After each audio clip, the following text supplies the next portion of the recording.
Ramses II is considered one of the greatest pharaohs of ancient Egypt. At least, he certainly saw himself in that way. He spent most of his reign covering his kingdom with monuments dedicated to himself. The third ruler of the 19th dynasty had an unusually long reign, fathered hundreds of children, and was, by his own accounts, a powerful warrior who could take on entire armies. Sun Tzu said that. But what is the truth? Was Ramses the Great really that great?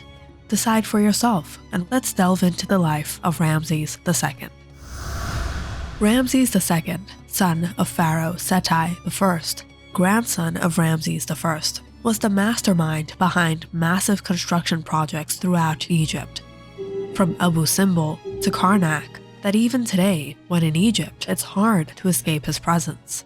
But does that mean he deserves the epithet, the Great, that was later given to him? Ramses II was born around 1303 BCE to Seti's wife, Tuya. His first experience of combat came when he was a boy during one of his father's expeditions.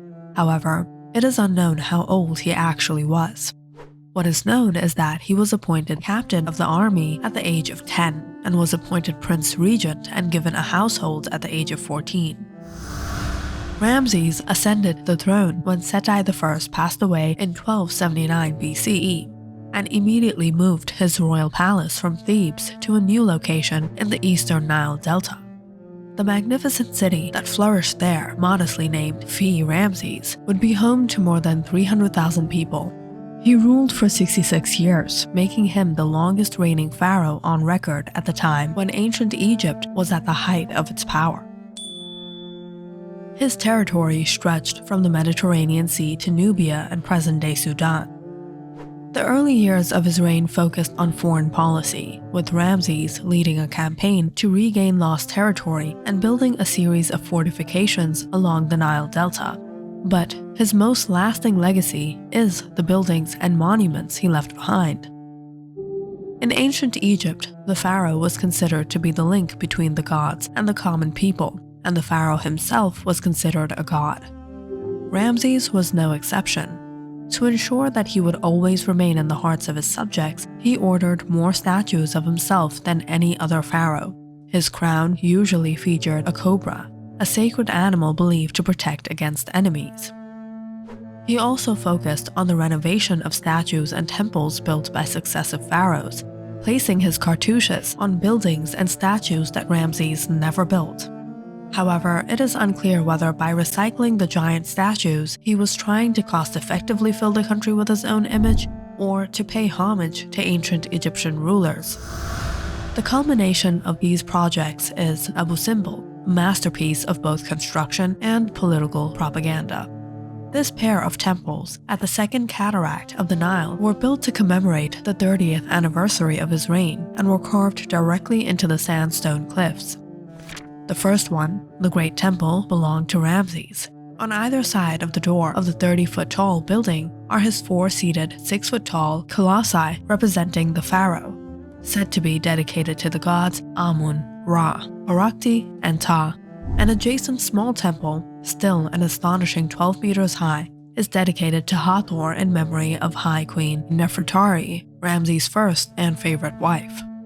As is common among pharaohs, Ramses married several women at the same time. It is estimated that he had 8 legal wives and several concubines. However, it is believed that Nefertari was his favorite. They married during his father's reign and had 10 children. In fact, Ramses' many children can be seen as further evidence of his great legacy. He is said to have left over 100 of his descendants during his lifetime. Nefertari is thought to have died between the 30th anniversary of Ramses' reign and the completion of the Temple of Abu Simbel. Her tomb in the Valley of the Queens is considered one of the most beautiful ever discovered. Images of Nefertari found throughout Egypt suggest that she was famous for her beauty, and her tomb contains a poem written for her by Ramses. Artwork within the Great Temple commemorates the Battle of Kadesh in 1274 BCE. The city of Kadesh once belonged to Egypt, but fell to the Hittite Empire of Anatolia during the reign of Seti I. They found themselves in a precarious position on the border of a hostile empire. After leaving a detachment of soldiers in nearby Amr, Ramses set his sights on retaking Kadesh. His army numbered 20,000 men, divided into 4 infantry and tank divisions. Along the way, he succeeded in capturing several Hittite deserters, who brought him the welcome news that the frightened Hittites were still over 100 miles away. Ramses' belief in victory was even stronger. He considered himself the living embodiment of Montu, the Egyptian god of war. With unwavering confidence in his own strength, he marched towards Kadesh, but encountered more Hittite soldiers who this time confessed more honestly. Ramses fell for the oldest trick in history. The Hittite army, led by King Muwatalli II, had already arrived at Kadesh and was waiting just beyond the hills. Ramses' army was unprepared, as there were still 2 divisions on the other side. The royal family who had come with his army to witness Ramses' victory were quickly evacuated to safety, as many of his men fled in fear. It's unclear how the rest of the battle unfolded, but Ramses writes a wonderful story of his godlike skill as a warrior and quick victory. If we believe the pharaoh, he single-handedly defeated them after praying to Amun-Ra. I found that my heart grew stout and my breast swelled with joy. Everything which I attempted, I succeeded. I found the enemy chariots scattering before my horses. Not one of them could fight me. Their hearts quaked with fear when they saw me, and their arms went limp so they could not shoot. The Egyptians likely had superior technology with lighter, more maneuverable chariots that were better suited to their environment. In addition, the remaining troops in Amr unexpectedly arrived, forcing the Hittites to retreat. A ceasefire was negotiated between the armies on the other side of the river, but both sides claimed it was the other side that called for peace. Even though victory was near, Ramses would not have thought so when he returned. His near defeat was crafted as a spectacular reenactment of victory.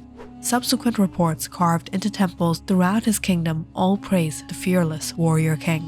His majesty had confidence and was an unstoppable force. Everything near him went up in flames. All foreign lands were destroyed by his scorching breath. He slaughtered all the troops of the doomed Hittite, his noblemen, and his brothers, along with the chiefs of all the countries which had supported him. His infantry and chariotry fell on their faces, one on top of the other. His majesty struck them down and killed them where they stood. Ramses returned victorious, but he had not yet recaptured Kadesh. The city remained in the Hittites' hands, and their accounts remain a humiliated Ramses who was forced to retreat. Some of the local rulers were inspired by this battle to oppose the pharaoh and were forced to reaffirm his power in Syria and Canaan. And over the next few years, he gained control of many previously lost territories. The unexpected death of the Hittite king Muwatalli in 1272 BCE caused a succession crisis that did not end until around 1267 BCE. The problem was completely resolved when Muwatalli's brother, Hattusilus, staged a coup against his nephew, Urhi-Teshub.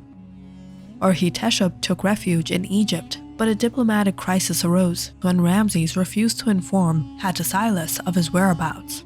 The war almost restarted, but was stopped only when the rulers of both countries realized that the Assyrians posed a greater threat than they posed to each other.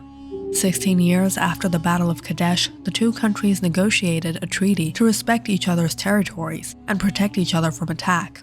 This treaty is believed to be the world's oldest surviving peace treaty, and the only ancient treaty in the Middle East that is still agreed upon by both parties. As Ramses' reign progressed, his building movement seemed to decline. Economic instability in Egypt had been cited as a possible reason. In the later years of Ramses' life, his eldest surviving son, Meren-Ptah, began to assume the duties of king, and was effectively pharaoh for the last 10 years of his father's life. Ramses II is believed to have died 66 years into his reign at the age of 91. Was he truly as successful and great as his accounts say he was? What do you think? Comment down in the section below and don't forget to like and subscribe.